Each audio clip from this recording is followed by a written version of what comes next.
राधे राधे सभी को। आज मैं आप सबके साथ शेयर कर रही हूँ साउथ की एक बहुत ही फेमस डिश जिसका नाम है कोडप्पू। ये गणपति बप्पा को चढ़ाई जाती है, चावल के आटे से बनती है। बहुत ही शानदार और अमेजिंग सी डिश है जिसकी रेसिपी आज सबके साथ में शेयर कर रही हूँ। ये कड़प्पू इतना शानदार और इतना बढ़िया, इतना सॉफ्ट और अंदर से मीठा, इतना प्यारा बनके तैयार होता है। एक बार रेसिपी को आप पूरा देख लीजिए। बताऊंगी कि आप भी बहुत आसानी से बना पाएंगे। इसके लिए यहाँ पे सबसे पहले 3 इंग्रेडिएंट लिए हैं। ये है कच्चा नारियल जिसका हमने हार्ड वाला पार्ट हटा दिया है, और यहाँ पे हमने काजू बादाम बिल्कुल बारीक कट करके लिए, इसी के साथ खसखस लिया है। 1 कटोरी यहाँ पे गुड़ लिया है और गुड़ को भी कद्दूकस कर लिया है। अब सबसे पहले ये नारियल का हम बुरादा बनाएंगे। मिक्सी में डाल के बिल्कुल बारीक इसका पेस्ट बना लिया है। इस तरीके से इसका कच्चे वाले नारियल को छील करके उसका हार्ड वाला पार्ट हटा लिया है। अब एक पैन के अंदर देसी घी ऐड करेंगे और सबसे पहले हम खसखस और ड्राई फ्रूट को रोस्ट करेंगे। यहाँ पे खसखस डालना बहुत ही जरूरी है। खसखस के साथ मैंने यहाँ पे डाले हैं काजू और बादाम। आप अपनी पसंद के ड्राई फ्रूट डाल सकते हैं, लेकिन खसखस कड़प्पू में जरूर जाती है। अब इन सभी चीजों को बढ़िया से रोस्ट करेंगे। 5 से 7 मिनट लगेंगे और ये बढ़िया से रोस्ट हो जाएंगे। 5 मिनट के बाद सभी ड्राई फ्रूट बढ़िया से पक चुके हैं। अब इसके अंदर हम नारियल का बुरादा ऐड करेंगे। ये नारियल का बुरादा हमने घर पर बनाया है। आप मार्केट वाला डेसिकेटेड कोकोनट भी ले सकते हैं, लेकिन ये वाले नारियल में बहुत ही बढ़िया टेस्ट आता है। कच्चे वाला नारियल लेना है, उसका हार्ड वाला पार्ट यानी कि ब्लैक वाला जो पार्ट होता है वो हटा देना है। फिर छोटी छोटी चिटकी करके इसको मिक्सी में ग्राइंड कर लेना है, और फिर इसको हम इस तरीके से लगातार चलाते हुए भून लेंगे। 5 से 7 मिनट के अंदर ये बढ़िया से भून जाएगा। अब इसके अंदर हम गुड़ ऐड करेंगे।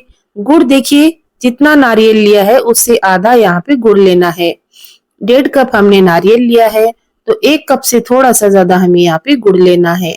और गुड़ जल्दी से पिघल जाए इसके लिए यहाँ पे हमने गुड़ को बिल्कुल बारीक बारीक कद्दूकस कर लिया है, ताकि गुड़ है वो पिघलने में ज्यादा टाइम नहीं लगे और सभी चीजें मेल्ट होके एक साथ एक सार हो जाएं। और ये सारा ड्राई फ्रूट सेकने से लेके गुड़ मिलाने तक का प्रोसेस आपको लो फ्लेम के ऊपर करना है, क्योंकि हाई फ्लेम के ऊपर पानी है वो फटाफट से रिलीज होता है और फिर सारी चीजें हार्ड हो जाती हैं। लेकिन यहाँ पे जो हम भरावन यानी कि सारन जो बना रहे हैं उसको हमें बहुत ही सॉफ्ट और कितना बढ़िया यहाँ पे तैयार करना है। आप देख पा रहे हैं स्टफिंग है वो कितनी बढ़िया बनके तैयार हो गई है। कर्नाटक साइड में इस स्टफिंग को सारन बोलते हैं। तो सारन यहाँ पे तैयार हो गया है। अब इसके अंदर हम डाल देंगे कूटी हुई इलायची और ये नटबग जिसको हम जायफल बोलते हैं। इसको हम अदरक घिसने वाली घिसनी से इस तरीके से घिस के डालेंगे तो इसका टेस्ट है वो बहुत ही बढ़िया आता है। सारन है वो बढ़िया तरीके से मिक्स हो गया है। अब इस सारन को हम ठंडा करेंगे, गैस से उतार देंगे और उसी गैस के ऊपर दूसरी कढ़ाई चढ़ा देंगे, जिसके अंदर 1 कप मैंने दूध लिया है और पौना कप यहाँ पे पानी लिया है, और उसी के अंदर 2 चम्मच देसी घी ऐड कर दिया है। और अब इन सभी चीजों में एक बढ़िया सा बॉईल आने देंगे। बढ़िया से बॉईल आ गया है। अब इसके अंदर हम आटा, पानी और दूध लिया है, उसी के हिसाब से हमने आटा लिया है। ये सारा प्रोसेस आप पानी में भी कर सकते हैं, लेकिन अगर हम दूध साथ में लेंगे तो आटा है वो बहुत ही सॉफ्ट बन के तैयार होता है। चावल का आटा इसी तरीके से लगाया जाता है। गरम दूध के अंदर अच्छे से सारी चीजों को अच्छे से मिक्स करने के बाद ढक के रख देते हैं 10 से 15 मिनट के लिए। और जैसे ये सारी चीजें ठंडी होंगी तो फिर इसका सॉफ्ट डो तैयार किया जाता है। अभी ढक के रख दिया है, 10 मिनट के अंदर अच्छे से फूल जाएगा। स्टफिंग भी ठंडी हो गई है, उसको दूसरे किसी बर्तन के अंदर निकाल लेंगे। और आटा भी थोड़ा सा ठंडा हो गया है, इतना ठंडा कि हम इसको हाथ से आसानी से छू सकते हैं। इससे ज्यादा ठंडा हमें नहीं करना है, वरना इसका सॉफ्ट डो तैयार नहीं कर पाएंगे।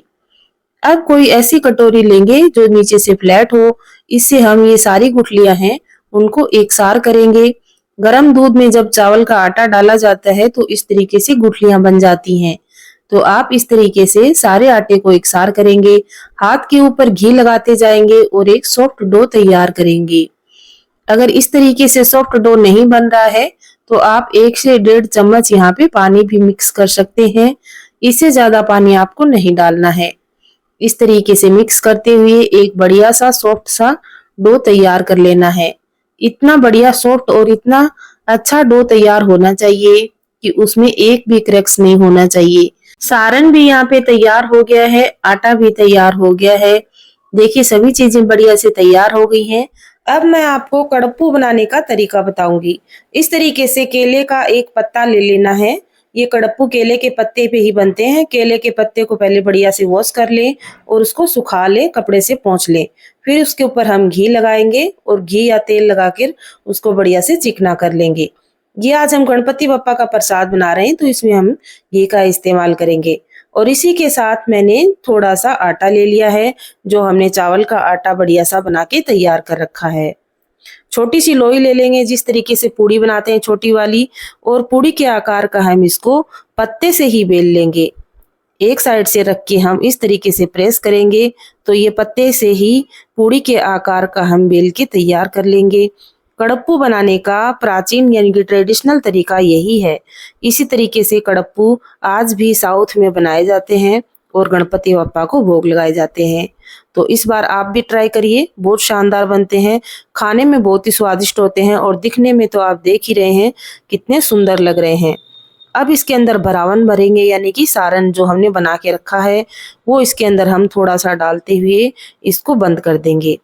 और बंद करने के लिए यहाँ पे आपको कोई भी तेल या फिर कोई भी आपको चेपने वाला, जैसे हम चेपने के लिए बनाते हैं आटा और घी को मिला के जिसको हम साटा बोलते हैं, वो आपको यहाँ पे चिपकाने के लिए कुछ भी लगाने की आवश्यकता है नहीं। इस तरीके से लगाएंगे तो फिर चावल के आटे से बने हुआ ये पूड़ी है, ये एक साइड से दूसरी साइड पे अपने आप चिपक जाएगी। फिर थोड़ा थोड़ा उंगली से इस तरीके से प्रेस करते हुए आप एक बढ़िया सा कड़प्पू तैयार कर सकते हैं। इस तरीके से केले के पत्ते में इसको बनाया जाता है और केले के पत्ते में ही इसको पकाया जाता है। इसको भाप में पकाया जाता है, कभी भी इसको फ्राई नहीं करते हैं। और भाप में पकाने के लिए आपके पास अगर कोई भी और उपकरण नहीं है तो आपके पास इडली स्टैंड तो रहता ही है। आप इडली स्टैंड के अंदर भी इसको बना सकते हैं या फिर किसी बर्तन या टोपे के अंदर चालनी रखकर उसके अंदर आप इसको बना सकते हैं। देखिए कितना प्यारा और कितना सुंदर कड़प्पू हमने तैयार कर लिया है। बहुत ही प्यारा और बहुत ही शानदार है। आप मेरी ये वीडियो कहाँ से देख रहे हैं मुझे कमेंट करके जरूर बताइएगा, क्योंकि अगर आप साउथ से देख रहे हैं तो आपने ये कड़प्पू जरूर खाए होंगे। लेकिन अगर आप हमारे राजस्थान से देख रहे हैं और आप ये रेसिपी अगर पहली बार देख रहे हैं, ये नाम भी अगर आप पहली बार सुन रहे हैं, तो इस रेसिपी को अपने घर पे एक बार जरूर ट्राई करिएगा। और अभी तो गणपति बप्पा आए हुए हैं तो उनको इस तरीके का आप भोग बनाकर तैयार कर सकते हैं, उनको भोग लगा सकते हैं। रेसिपी आपने देख ली है यहाँ तक तो आपको समझ में आई होगी कि कितनी आसान रेसिपी है और दिखने में कितने स्वादिष्ट लग रहे हैं। खाने में ये उससे भी ज्यादा स्वादिष्ट होते हैं। जैसे हम सब लेडीज की आदत होती है, कोई भी फंक्शन हो, प्रोग्राम हो या फिर कोई त्योहार हो, हम हर बार कुछ नई डिशेस तैयार करने की कोशिश करते हैं। तो अगर आप इस बार गणपति फेस्टिवल पर कुछ नई मिठाई बनाने की तैयारी कर रहे हैं तो ये वाले कड़प्पू बनाइए। आपके घर में ये देख के सब खुश हो जाएंगे कि आपने कितना शानदार और कितनी नई चीज बना के तैयार करी है। साउथ में तो ये बहुत पुरानी है, लेकिन हमारे राजस्थान में ये बिल्कुल नई चीज है। तो एक बार इस रेसिपी को ट्राई जरूर करिएगा। आपके घर के बच्चों को, बड़ों को, सबको पसंद आने वाली ये बहुत ही शानदार सी एक बहुत ही बढ़िया और मीठा इसको डिश बोल सकते हैं, मिठाई आप इसको बोल सकते हैं। गणपति भगवान को हम आए दिन मोदक बनाकर तो भोग लगाते ही हैं। इस बार ये वाले कड़प्पू भोग लगाकर भगवान को खुश कर दीजिए। बहुत ही पारंपरिक और बहुत ही शानदार सी हमने आज आपके साथ रेसिपी शेयर करी है। इतनी बढ़िया और प्यारी रेसिपी के लिए एक लाइक तो बनता है फ्रेंड्स। बहुत ही प्यारी और बेहती अमेजिंग सी रेसिपी हमने आज आपके साथ शेयर करी है। अगर आपको इस तरीके से केले के पत्ते पर बनाने में थोड़ी दिक्कत हो रही है तो मैं एक दूसरा तरीका भी आपको बता देती हूँ। आप चकले और बेलन से इस तरीके से एक छोटी सी लोई बना लीजिए। जिस तरीके से हम पूड़ी बनाते हैं उस पूड़ी के आकार की आपको इस चावल के आटे की एक पूड़ी बना लेनी है। और अब जो हमारे पास गुजिया स्टैंड होता है, होली के टाइम हम जिसमें गुजिया बनाते हैं, वो गुजिया वाला एक स्टैंड ले लीजिए और उसमें थोड़ा सा घी से इस तरीके से उसको चिकना कर लें। अब ये जो चावल के आटे की पूड़ी हमने बनाई है वो इसके अंदर रख देंगे और अब इसके अंदर थोड़ी सी हम भरावन भर देंगे, जिसको यहाँ पे हम सारन बोलते हैं। वो हमने बना के तैयार किया हुआ है। थोड़ा सा मसाला इसके अंदर भरेंगे और बिल्कुल गुजिया की तरह हम इसको बना लेंगे। तो अगर आप केले के पत्ते पे नहीं बनाना चाहते या फिर आपके पास केले के पत्ते नहीं हैं, तो आप इस तरीके से गुजिया के ऊपर, यानी कि गुजिया स्टैंड के अंदर इस तरीके से आप इसको बना के तैयार कर सकते हैं। गुजिया स्टैंड के अंदर बनाने से देखिए कितनी जल्दी और कितनी आसानी से ये रेसिपी बन के तैयार हुई है। अब आप उसको इसी तरीके से सेक लीजिए, जिस तरीके से कड़प्पू को भाप के अंदर फ्राई किया जाता है। इस तरीके का एक इडली स्टैंड लेंगे। इडली स्टैंड के अंदर मैंने इस कड़प्पू को रख के 10 से 15 मिनट के लिए केले के पत्ते से ढक के इसको भाप लगा लिया है। और ये जो साइड में आपको प्यारे प्यारे से मोदक दिख रहे हैं, इनकी रेसिपी मैंने अपने चैनल पे अपलोड कर दी है। तो अगर आप इसको देखना चाहते हैं तो मैं इसका लिंक डिस्क्रिप्शन बॉक्स में डाल दूंगी। ये चावल के आटे के मोदक हैं और इनकी रेसिपी बहुत ही शानदार है। एक बार देख लेने के बाद ही आप इनको जरूर बनाएंगे। इन मोदक के साथ ही मैंने पका लिया है हमारे कड़प्पू को इस तरीके से बीच में केले के पत्ते में लपेट के। साथ ही में पक जाती हैं दोनों चीजें, 15 से 20 मिनट में बढ़िया से पक के तैयार हो जाती हैं। देखिए केले के पत्ते के अंदर हमारा कड़प्पू है, कितना प्यारा लग रहा है और कितना सुंदर पक के तैयार हुआ है। इस रेसिपी को अपने घर पे ट्राई जरूर करिएगा। ऐसी ही शानदार और बढ़िया रेसिपीज के लिए चैनल को फटाफट से सब्सक्राइब कर लीजिएगा।